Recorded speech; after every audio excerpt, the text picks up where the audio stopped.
pundi? Yang pertama dunianya gampang, akhiratnya sulit. Nggak dipilih, lewat. Yang kedua, urusan akhirat gampang, dunianya sulit. Pilih atau tidak? Lewat juga.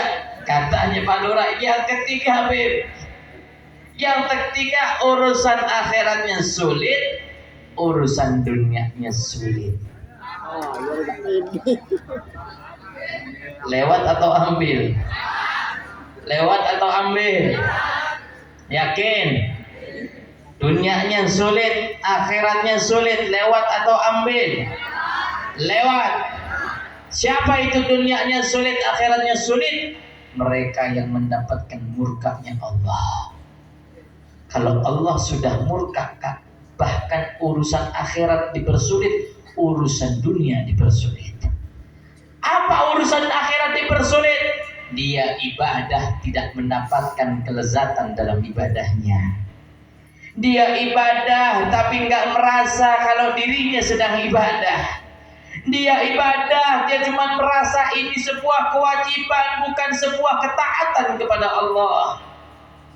Ini namanya orang yang akhiratnya sulit, nggak ngerasain nikmat. Sebab apa? Allah murka. Makanya jangan bangga kalau ada orang ngomong alhamdulillah nih, saya bermaksiat tapi rezeki saya masih lancar-lancar saja. Jangan bangga. Kalau Anda meninggalkan sholat, alhamdulillah saya nggak sholat tapi usaha saya lancar-lancar saja. Jangan bangga. Kenapa? Musibah terbesar yang diberikan oleh Allah, dicabutnya kenikmatan kita ketika berdekatan kepada Allah. Sholat Allahu Akbar, baru Allahu Akbar langsung HP ini tak telening budimu ya, hilang apa ora ya, wonten nembe mawon Allahu Akbar, mikir HP ini wonten teng pundi, baru Allahu Akbar, di depan ada Bu tumbas, mikir boten, mikir boten, mikir boten. Tokone awet mau sepi, giliran sholat ono sing tuku. Kira-kira sholatnya khusyuk boten? Boten. Dicabut kenikmatan oleh Allah Subhanahu wa taala. Seorang ulama, Sayyidina Imam Ali bin Abu Bakar As-Sakran, beliau itu punya daging tumbuh di punggungnya, Pak. Daging tumbuh di punggungnya dari zaman dahulu sudah ada. Kalau sekarang dikenal dengan kalimat tumor, dari dulu sudah ada, daging tumbuh itu sudah ada. Ada seorang ulama waliullah namanya Syekh Ali bin Abu Bakar As-Sakran. Dia punya daging tumbuh di punggungnya. Ngomong sama anaknya, kata dokter, anak, wahai Syekh, bilang sama anakmu kalau engkau ini wajib dioperasi. Daging tumbuhmu harus dioperasi. Akhirnya abahnya ngomong sama anaknya, nah kata dokter daging tumbuh yang ada di abah harus dioperasi. Lah abah gimana? Abah nggak mau. Abahnya nggak mau dioperasi. Akhirnya anaknya ngomong sama dokter, Pak dokter, operasi saja. Lah nggak berani, nanti abah bakal merasa kesakitan. Operasi saja. Nanti kalau bapak sakit bang, udah operasi saja. Tapi dengan syarat ngoperasinya ketika bapak lagi sholat. Ngoperasinya ketika bapak lagi, subhanallah, Al-Imam Ali bin Abu Bakar Sakran sedang sholat, ketika dalam keadaan sujud itu daging tumbuh dipotong sama dokternya, dilepas sama dokternya, nggak merasakan teriak, nggak merasakan sakit. Setelah assalamualaikum warahmatullah, assalamualaikum warahmatullah, dokternya minta maaf, maafkan aku tuan guru, aku sudah mengambil daging tumbuhmu. Kata Syekh Ali bin Abu Bakar Sakran, kapan kamu ngambilnya? Ketika kamu lagi sholat. Kok bisa lagi sholat gak kerasa apapun? Karena dia sadar betul itu tempat yang paling nikmat untuk ibadah kepada Allah. Sholat adalah dijadikan tempat kenikmatan yang paling luar biasa ketika dia dekat dengan Allah Subhanahu wa ta'ala. Makanya koreksi sholat kita. Anda ketika sholat nikmat nggak?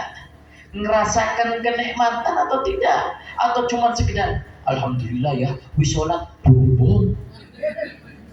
Wis sholat kok bombong. Wonten boten sing kados mekaten.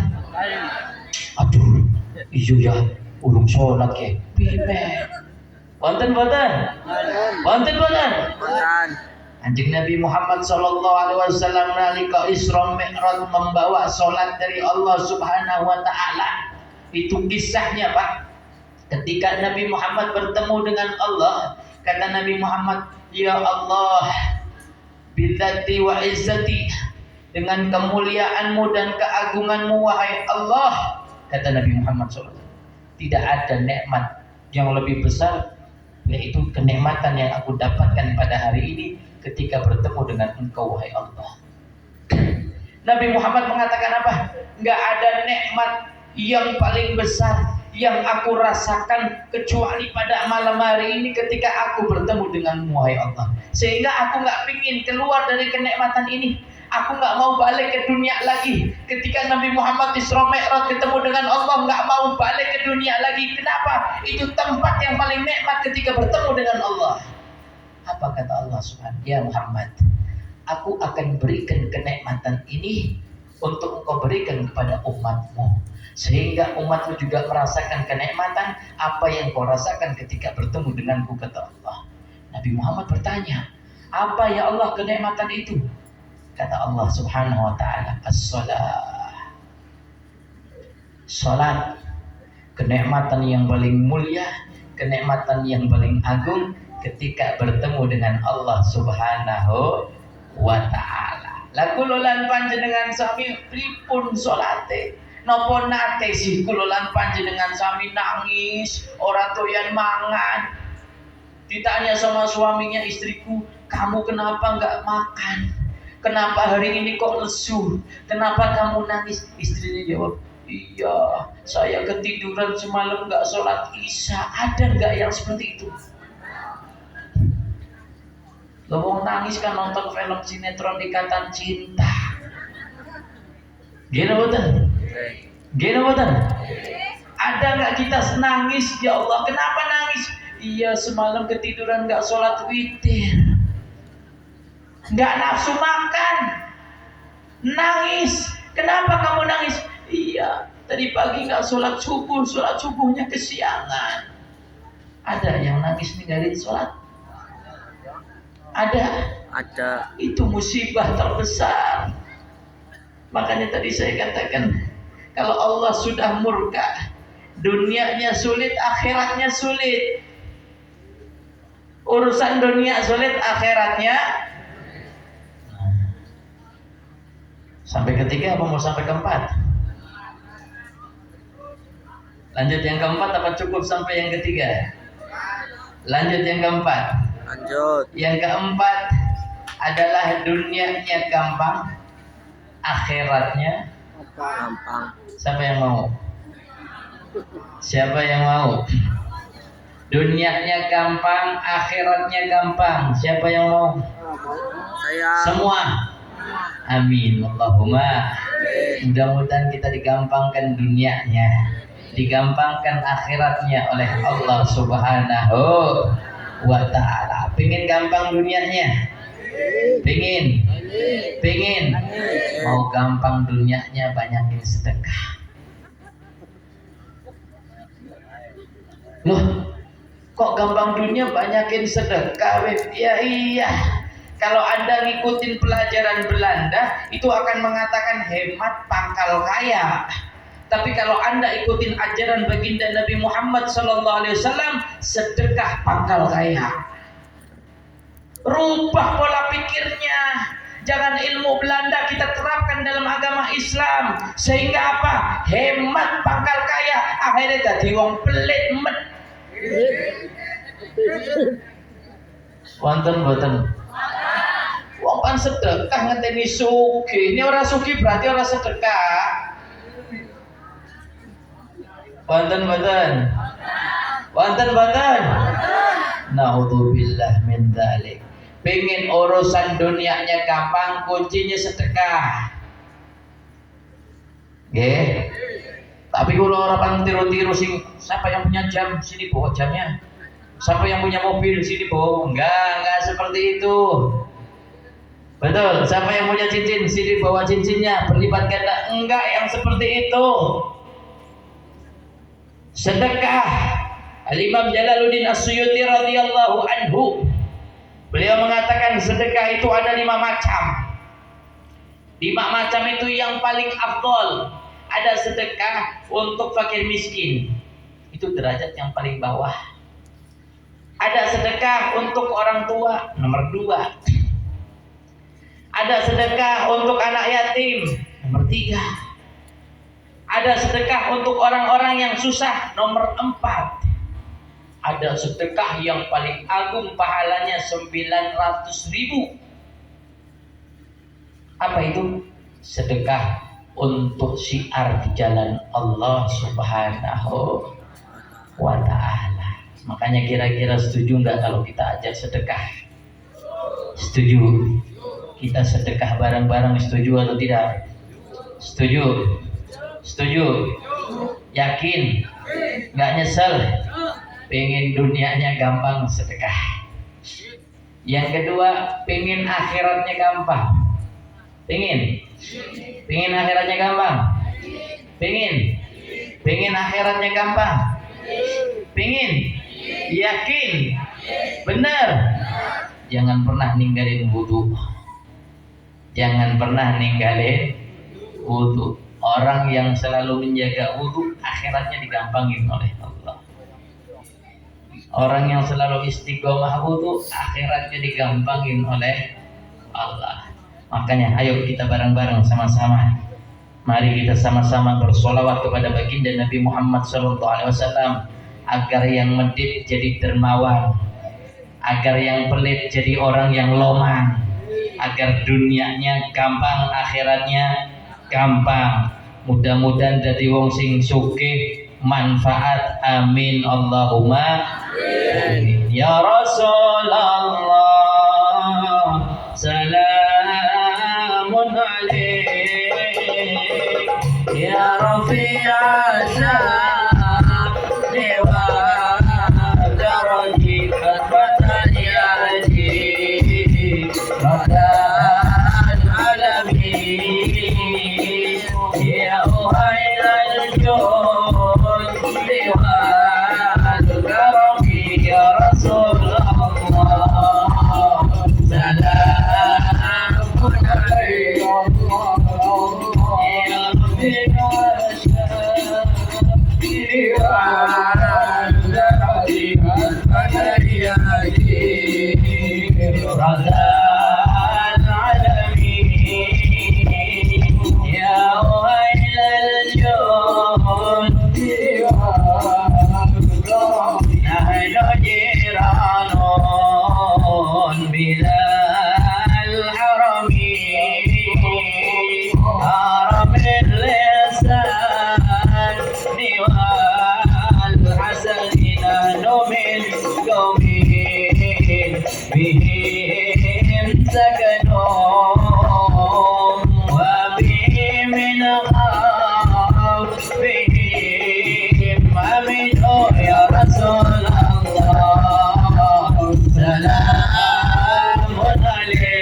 بحب الله يميزني إنما قد جاء في سنتي يا رسول الله سلام عليك يا ربيع الشاشيات درجي الفتيات رضا العالمين يا ويل الجود والنور كما إمام بعده خلقه منه سادة بذا عرفوا وبهذا الواسف قد وصفوا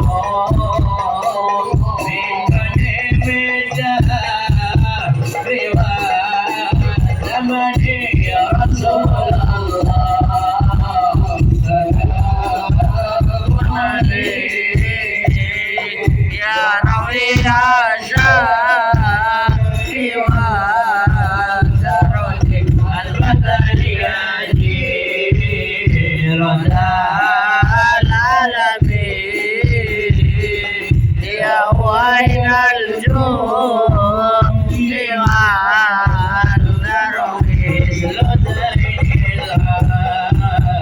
العالمين عليه وبني الباقي خير ولي وبصدق صالح الحبيب وعلي الذل ولا اليقين يا رسول الله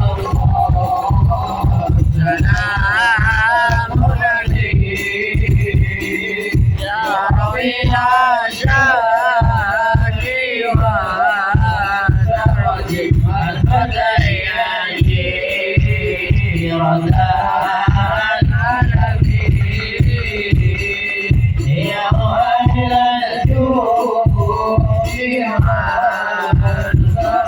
ربي فانفعنا ببركته وأجنا الحسن وأبدنا في طريقته ومعافاته من الفتن يا رسول الله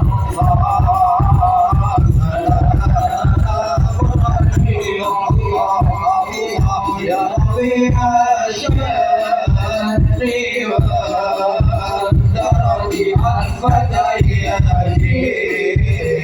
والدرج الفتيات يا ويل الجود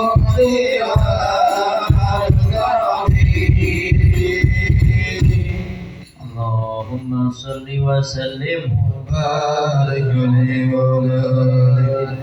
Insyaallah luar biasa.